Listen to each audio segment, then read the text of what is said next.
Je tiens à remercier chaleureusement tous ceux qui ont contribué à l'organisation de cet événement, ainsi que nos partenaires qui nous accompagnent. Je citerai particulièrement notre collègue Sylvestre Kouakou et le professeur John, avec qui nous avons assuré la coordination de ce colloque. Sans oublier naturellement les membres des comités scientifiques qui ont évalué une quarantaine d'articles, mes collègues pairs de l'EBAD, mes collègues PATS également qui ont travaillé dans les commissions et nos étudiants doctorants qui les ont accompagnés. Merci beaucoup également à l'ESI de Rabat, invité d'honneur de ce colloque. Merci à notre collègue, cher ami Salahuddin Badji, pour avoir accepté de se déplacer à Dakar pour échanger avec nous sur l'expérience de l'ESI que vous dirigez. Je remercie également nos partenaires d'Université Cheikh Hamidou Kane, également AGS, sans oublier l'École nationale de Chartes de Paris et l'Université Senghor à Alexandrie. Chers collègues, il y a de cela 6 ans, vous m'avez porté à la tête de l'EBAD. Mon discours d'aujourd'hui sera probablement, sinon certainement, ma dernière allocution en tant que directeur de cette grande école de sciences de l'information et de la communication. Oui, le temps est venu pour moi de passer le témoin à d'autres collègues, tout aussi engagés à diriger notre alma mater. L'EBAD m'a tout donné et je lui dois tout. C'est pourquoi je n'ai jamais véritablement hésité à m'engager pour la servir. Mais la servir avec une équipe dévouée, particulièrement un directeur des études tout aussi engagé que moi pour réaliser la vision de l'EBAD que nous voulions. Merci à toi, Djibril, d'avoir porté ce lourd fardeau de la direction des études. Merci pour ta loyauté et ton engagement. Merci pour ta loyauté et ton engagement qui nous ont permis de tenir notre promesse d'œuvrer au rayonnement de l'EBAD, de la faire passer d'une école d'excellence à une école de référence. Oui, c'est ce que nous avions promis à nos collègues et à nos étudiants. Ils pourront tous, à l'heure du bilan, nous dire si cette promesse a été tenue. Oui, qui aujourd'hui ne connaît pas l'EBAD? L'EBAD pionnière dans la formation des bibliothécaires en Afrique, pionnière dans la formation à distance en Afrique, pionnière dans l'expérimentation du système LMD à l'UCAD, mais également pionnière à détenir une chaire UNESCO en archives en Afrique, en partenariat avec l'ENC et l'Université Senghor à Alexandrie. L'EBAD, c'est également le rayonnement de son laboratoire, le LARSIC, qui est aujourd'hui l'un des plus dynamiques de cette université et qui porte ce colloque COSICA que nous voulons définitivement inscrire dans l'agenda scientifique de l'UCAD et bien au-delà de l'Afrique et du monde. L'EBAD désormais incontournable dans le soutien et l'accompagnement pour la réalisation de tous les grands projets de l'État du Sénégal. Le projet pôle de développement de la Casamance, PPDC, le projet Yatal d'élargissement de l'assiette fiscale de la DGID, le projet NECAL de la modernisation de l'État civil au Sénégal, le projet de numérisation du foncier en cours, les vacances citoyennes, pour ne citer que cela. Mais l'EBAD, c'est surtout la qualité de ses équipes pédagogiques et son corps professoral, qui pendant 3 années consécutives se présentent au CAMES avec 100% de réussite. Qu'il me soit alors juste permis de féliciter M. Mohamed Ladjob, M. François Malik Diouf, M. Mohamedou Sek, qui viennent d'être promus avec brio au grade de maître de conférence titulaire au CAMES.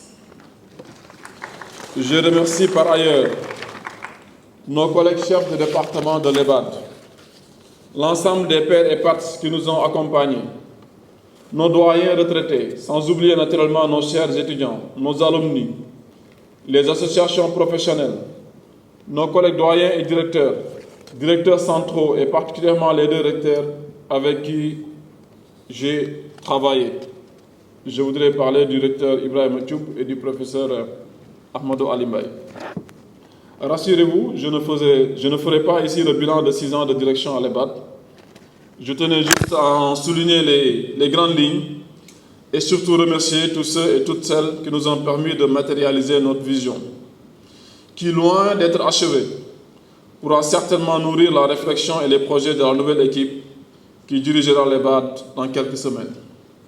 J'invite alors mes collègues enseignants et PATS à maintenir et vivifier l'esprit de famille qui gouverne notre quotidien à l'EBAD, à développer l'esprit du leadership partagé qui a guidé notre démarche et à nous appliquer les valeurs que nous voulons transmettre à nos étudiants à travers notre slogan « Au-delà du savoir-faire, le savoir-être ».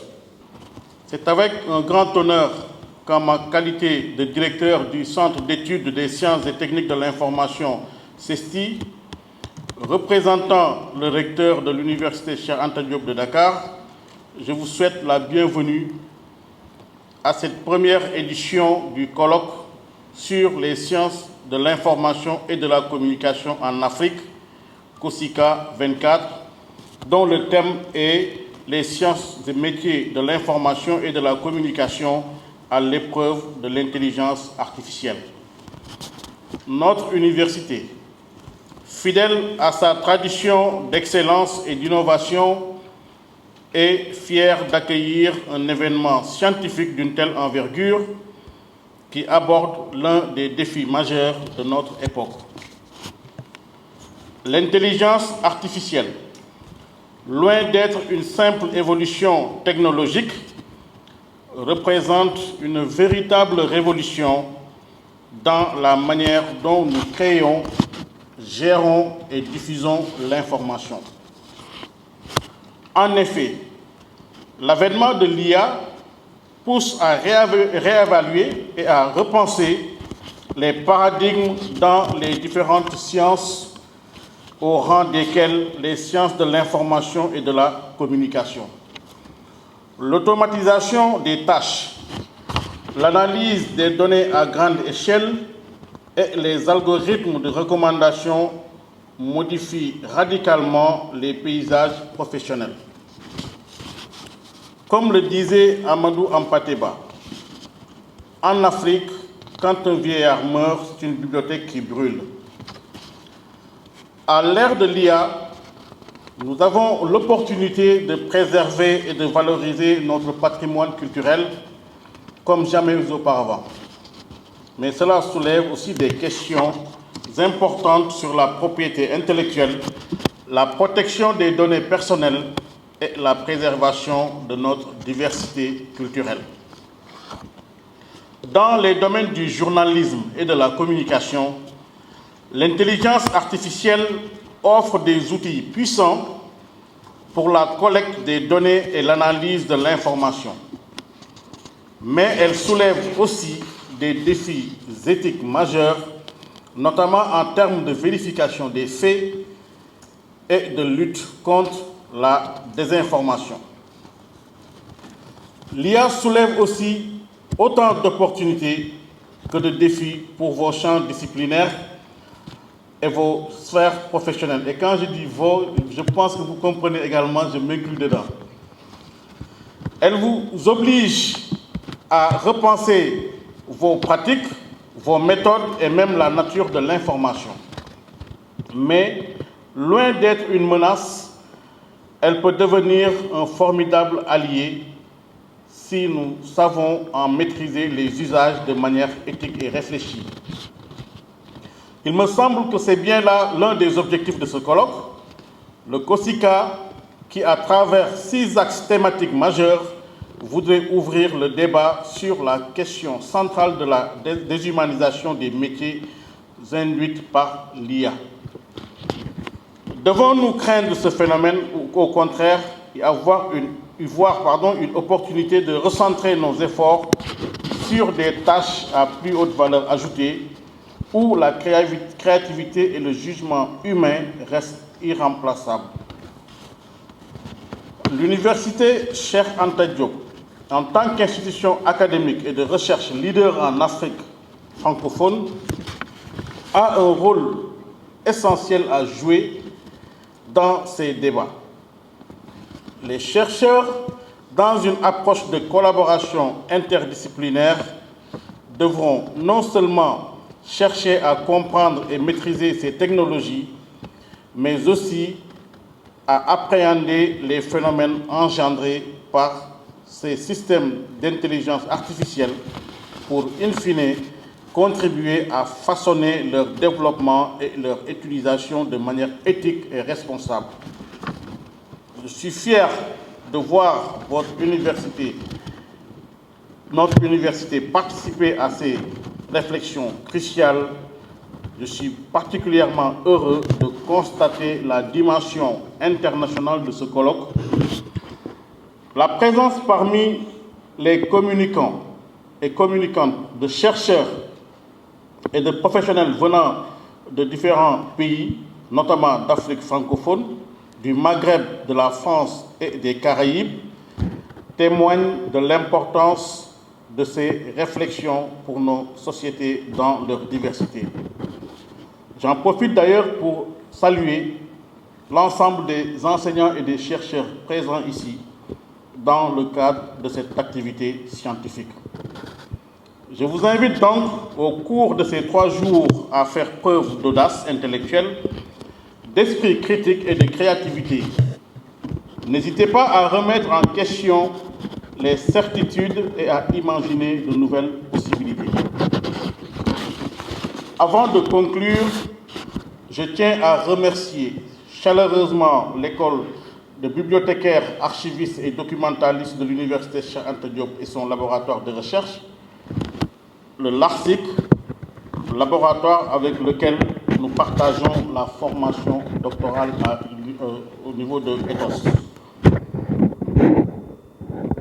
Pour l'organisation de cet événement, votre engagement et votre travail acharné ont rendu possible ce moment d'échange intellectuel. Je vous souhaite un excellent colloque, riche en rencontres et en échanges fructueux. Que ces 3 journées vous permettent d'entrevoir ensemble l'avenir de vos disciplines et de vos métiers à l'ère de l'intelligence artificielle. Pour conclure, vous serez d'accord avec moi pour faire le constat qu'avec l'IA, nous sommes bien plus dans une révolution technologique que dans un changement du monde sans exagération aucune. Il nous faut donc mieux comprendre l'IA, l'apprivoiser et en faire un outil au service de l'humain et de la connaissance. Sur ce, au nom du recteur, je déclare ouverts les travaux de cette première édition du colloque sur les sciences de l'information et de la communication en Afrique COSICA 24. Mesdames et messieurs, votre soutien et votre engagement sont essentiels à la réussite de ce colloque. Je vous souhaite à tous et à toutes une expérience enrichissante et inspirante. Merci de votre attention et bon colloque à tous.